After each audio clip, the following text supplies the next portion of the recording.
Haleluya, haleluya. Shalom Bapak Saudara. Bilangan 21 ayat 8 dan 9 berkata begini. Maka berfirmanlah Tuhan kepada Musa, buatlah ular tedung dan taruhlah itu pada sebuah tiang. Maka setiap orang yang terpagut, jika ia melihatnya, akan tetap hidup. Lalu Musa membuat ular tembaga dan menaruhnya pada sebuah tiang. Maka jika seseorang dipagut ular dan ia memandang kepada ular tembaga itu, tetaplah ia hidup. Bapak Saudara, dalam perjalanan bangsa Israel menuju tanah perjanjian, mereka sering mengeluh dan memberontak melawan Tuhan dan Musa. Di tengah pemeliharaan Tuhan, mana air dan daging yang diberikan setiap hari, mereka justru berkata, kami muak dengan makanan yang hambar ini. Nah, karena dosa dan ketidaktaatan itu, Tuhan menghukum mereka dengan ular-ular tedung yang mematikan. Namun ketika mereka menyesal dan memohon ampun, Tuhan memberi anugerah.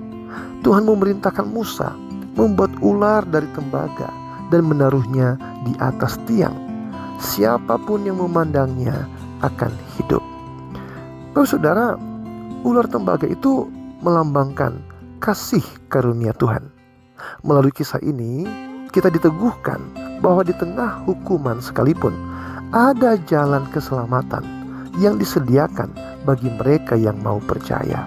Nah, dalam Yohanes pasal 3 ayat 14 dan 15, Yesus menjelaskan bahwa sama seperti Musa meninggikan ular di padang gurun, demikian pula Anak Manusia harus ditinggikan, supaya setiap orang yang percaya mendapat hidup yang kekal. Saudara, Yesus Kristus mati di kayu salib untuk menanggung dosa dan pemberontakan kita. Ia menjadi tanda keselamatan yang harus kita pandang setiap hari, bukan dengan mata jasmani, tetapi dengan iman yang percaya pada pengorbanannya. Ketika kita memandang salib Kristus, kita menemukan pengampunan, pemulihan, dan hidup baru oleh karya Roh Kudus. Saudaraku yang dikasihi oleh Tuhan, mari renungkan, apakah dalam kehidupan sehari-hari kita masih sering mengeluh dan tidak puas seperti bangsa Israel dahulu?